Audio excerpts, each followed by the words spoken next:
kur populli shqiptar u ngrit si një trup i vetëm nën flamurin e ushtrisë lirimtare të Kosovës, Obiliqi është qytet i sportit, i kampionëve dhe i së ardhmes. Le të punojmë çdo ditë për ta bërë Kosovën tonë më të zhvilluar.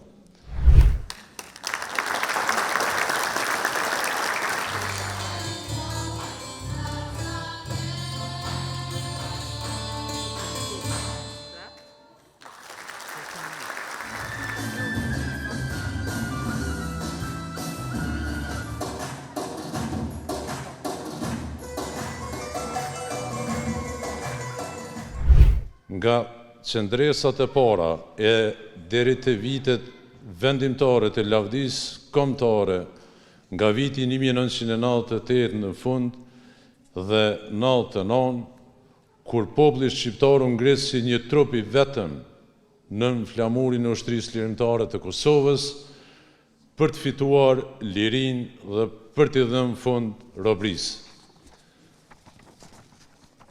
Në këtë ditë të shenjtë, ne përulëm me respekt para sakrificës së madhe të dëshmorëve dhe martirëve të lirisë.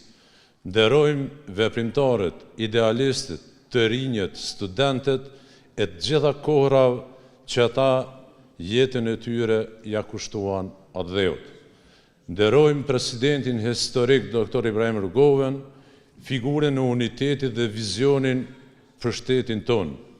Nderojmë komandantin legjendar Adem Jashari dhe familjen e tij heroike, simbolin më të lartë të sakrificës për lirinë e Kosovës. Lufta e ushtrisë lirimtare të Kosovës ishte e drejtë dhe e pastër. Këtë e dëshmoj për përkrahjen e madhe nga miqtë tanë ndërkombëtar nga Shtetet e Bashkuara të Amerikës, NATO dhe të gjithë aleatët tonë besnik. Të nderuar të pranishëm, sot në 26 vjetorin e çlirimit kemi arsye për të qenë krenarë, sepse së bashku kemi punuar për zhvillimin e qytetit tonë.